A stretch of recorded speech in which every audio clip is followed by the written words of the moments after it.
The galaxy did not argue when it decided Earth's fate. It voted. 47 sentient species filled the galactic Concord Hall, an amphitheater of glass, bone, and living metal orbiting a blue giant star. Delegates shimmered, clicked, hissed, and pulsed with satisfaction as the final tally burned itself into the air.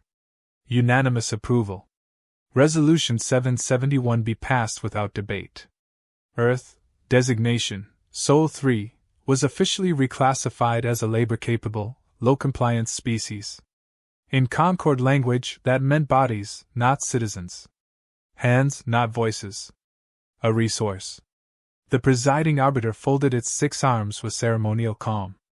Let history record, it announced, that humanity was offered order. A ripple of approval followed. Some delegates even applauded. They still fight wars with chemical propellants, sneered the insectoid Karth envoy. Charming. Savage. Useful. They'll make excellent miners, another said. High pain tolerance. Strong backs. No one noticed the lone human observer standing against the rear wall. He wore no uniform. No medals. Just a plain gray suit, and a tie he'd owned longer than most of the delegates' species had possessed spaceflight. Marcus Hale did not speak. He watched. He recorded everything. The vote. The laughter. The certainty. Then he left without permission. 2 weeks later, the Concord enforcement fleet arrived at Earth. It came in peace, according to Concord definitions. White-hulled cruisers slid into orbit like gods descending from a clean, orderly heaven. They disabled satellites first. Then communications relays. Then power grids. Cities went dark in a wave that rolled across the planet, continent by continent. A single message echoed across every remaining channel, translated into every human language. People of Earth, do not panic. You have been selected for integration. Resistance is statistically futile. The wording was deliberate. Calming. Humane. Correction units followed. Dropships descended over deserts and tundra, jungles and plains. Camps unfolded like surgical theaters, clean lines, force fields, containment collars stacked in neat rows. Human leaders were summoned. Those who came were detained. Those who refused were neutralized from orbit with precision strikes that avoided population centers. The Concord wanted Earth alive. Just obedient. The first reports labeled human resistance as disorganized. Militias. Insurgents. Irregulars. Nothing new. Then Camp Alpha stopped responding. Camp Alpha was a textbook operation in the Gobi Desert. 3,000 detainees. Minimal resistance. Full oversight. When its status light went dark, Concord Command assumed a comms glitch. They sent a drone. The drone found the camp intact. Tents still standing. Vehicles parked in rows. Collars neatly piled beside the gates, cut open with tools that left no heat signature. There were no bodies. Not human. Not Concord. Inside the command tent, written in charcoal scavenged from a fire pit, were 5 words translated automatically by Concord systems. You should have read our history. The analysts argued for hours. Psychological warfare. Religious symbolism. Primitive bravado. No one called it a warning. Within 48 hours, 3 more camps vanished. Then 6. Then an entire enforcement battalion disappeared during a routine relocation convoy in Patagonia. No distress call. No debris. Just absence. The Concord escalated. Peacekeeper dreadnoughts moved into low orbit. Orbital cannons powered up, targeting human military installations that had been inactive for decades. That was when Earth responded. Not with ships. With trash. Thousands of objects rose from the planet's gravity well in chaotic, uncoordinated trajectories. Old satellites. Decommissioned stations. Scrapped freighters. Even chunks of rock wrapped in junk metal and ice. Debris. The Concord fleet ignored them, until one of the objects accelerated. It struck a dreadnought at a fraction of light speed. There was no explosion. No fireball. Just a momentary distortion, and then the ship ceased to exist, reduced to expanding plasma and silence. Panic erupted across Concorde channels. Before commands could be issued, another dreadnought lost engines. Then another. Human kinetic strikes were crude, unsophisticated, and devastating. A Concorde cruiser attempted to withdraw. Its guns turned inward. The vessel opened fire on its own escort, tearing through shield harmonics with perfect accuracy. A human voice cut into every open frequency. Casual. Amused. Turns out your cybersecurity standards assume nobody would be crazy enough to try. The name attached to the signal hit Concorde databases like a glitch. Hail Marcus. Status: deceased. Cause: vehicular accident. Earth year: 2018. The man was very much alive. He appeared on screen moments later. Older. Scarred. One arm clearly synthetic. His eyes carried the weight of wars the Concorde had never bothered to study. You voted to enslave us, Hale said calmly. Unanimously. No debate. No dissent. He leaned closer to the camera. That tells me everything I need to know about you. The feed cut to raw footage. Human detainees smiling as they tackled handlers, detonating collar explosives at point-blank range. Concorde officers dragged screaming into tunnels that collapsed behind them. Camps turned into kill zones overnight, every system repurposed against its builders. We are not strong, Hale continued. We are not unified. And we sure as hell aren't peaceful. A pause. But we are experienced. The Concorde issued an emergency directive. Total suppression. Orbital strikes rained down on hardened targets. Human cities burned at the edges. Millions died in the first week. Humanity did not surrender. Instead, something far worse happened. The galaxy began to break. Trade routes collapsed as jump gates destabilized without warning. Navigation beacons went dark. Pirate clans long contained by unseen pressure surged into open space, striking convoys with impossible coordination. Ancient border wars reignited overnight. The Concorde finally realized the truth. For decades, humans had quietly maintained galactic infrastructure no one else bothered to understand. They'd patched systems, stabilized stars, neutralized threats, for access, for scraps, for survival. They stopped. Hale addressed the galaxy again as chaos spread. You didn't just vote to enslave us, he said. You voted to remove the people keeping your lights on. Behind him, Earth's battered fleets rose from hiding, ships built from scavenged hulls, bristling with weapons never meant to exist. This isn't rebellion, Hale finished. It's consequences. And somewhere, deep in Concorde space, the first species that voted yes finally understood what humanity really was. Not a resource. Not prey. But a mistake they would spend the rest of their existence begging to undo. The Concorde assumed Earth would crumble. They had decades of precedent. Every species, every world that resisted integration ended the same way, crushed, pacified, folded neatly into the galactic hierarchy. Humans were supposed to be no different.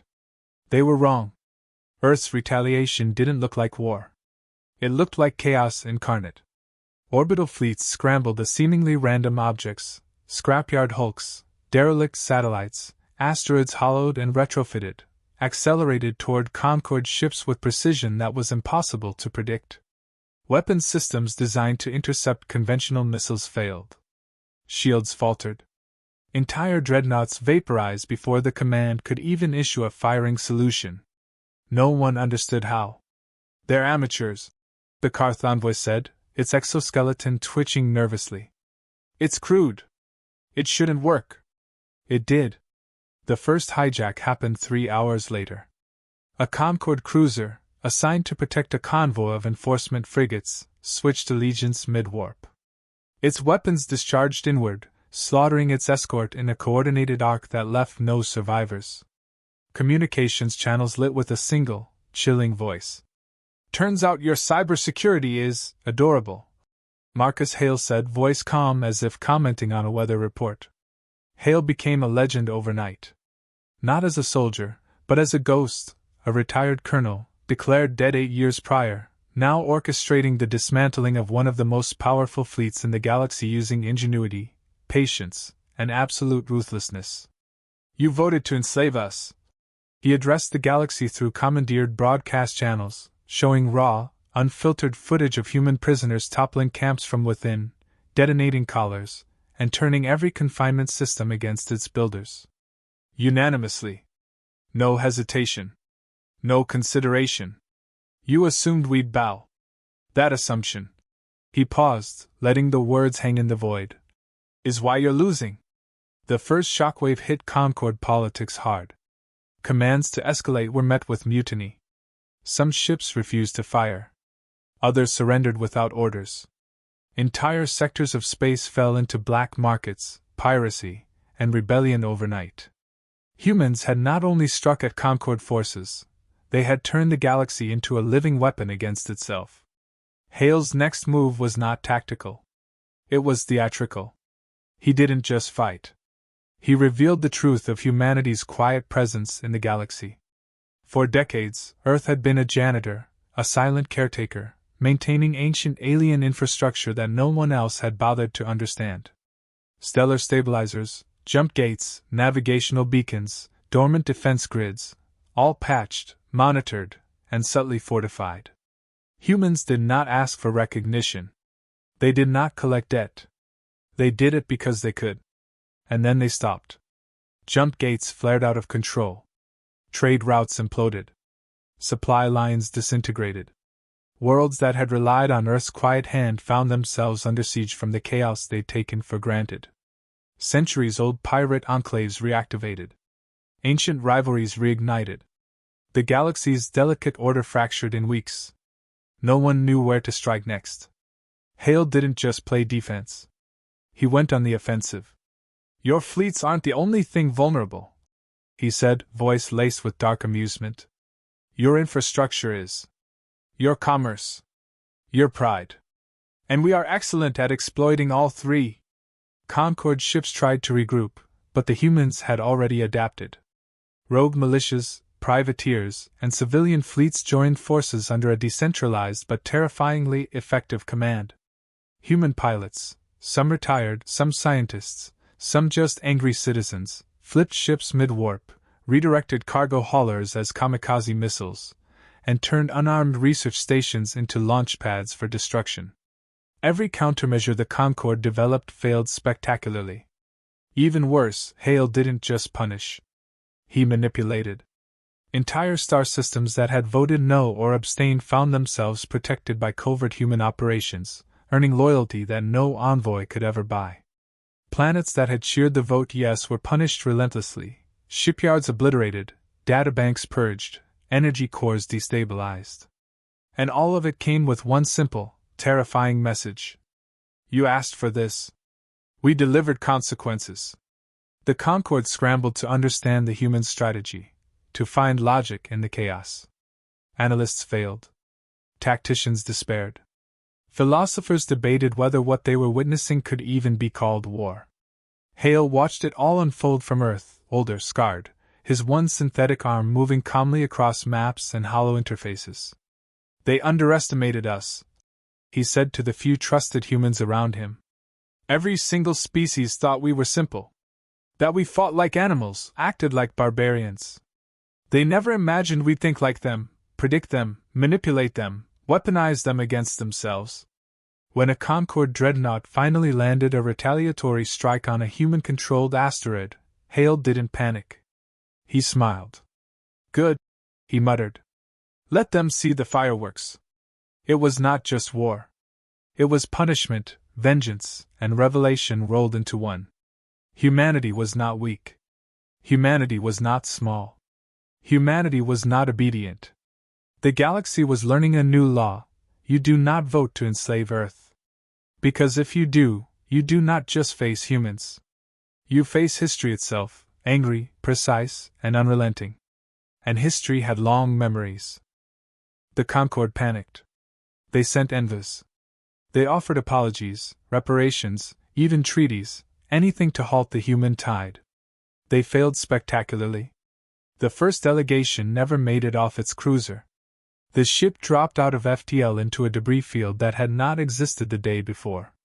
Its distress call lasted 30 seconds before it was swallowed by silence. The second delegation reached Luna, trembling through every joint, limb, and exoskeleton. That's when they met Marcus Hale. Up close, he was human in a way no holofeed could capture.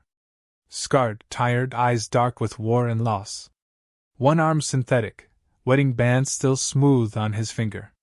He did not rise. He did not offer pleasantries.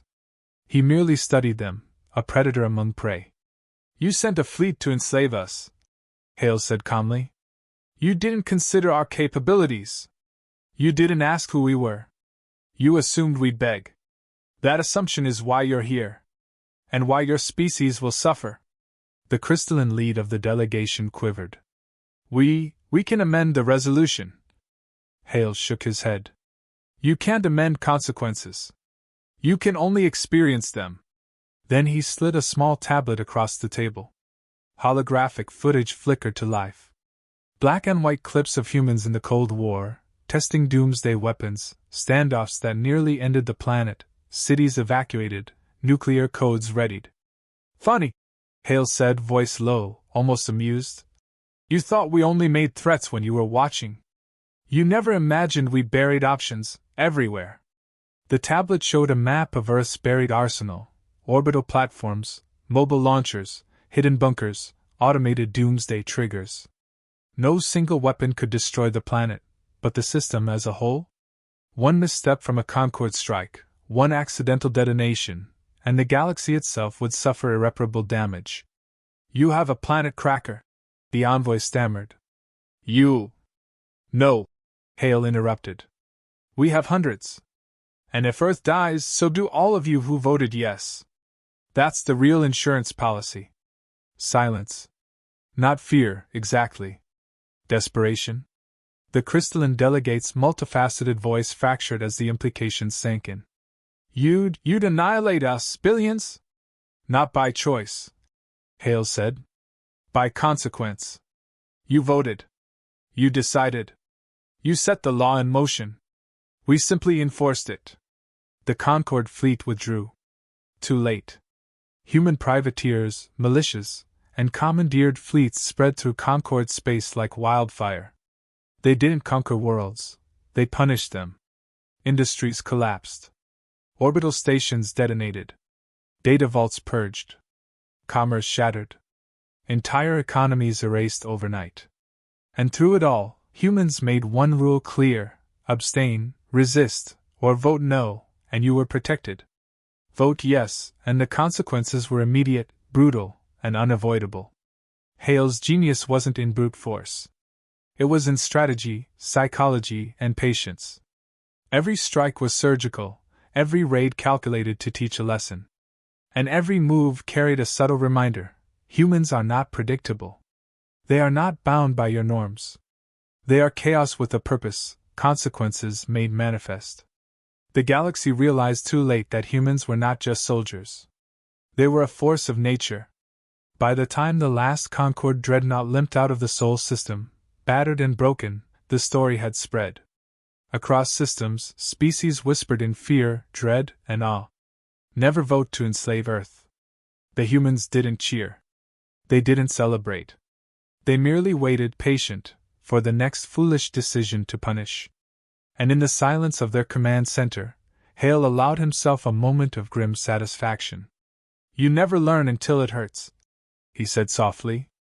Around him, the few remaining humans nodded, some battle-worn, some engineers, some civilians who had taken up arms.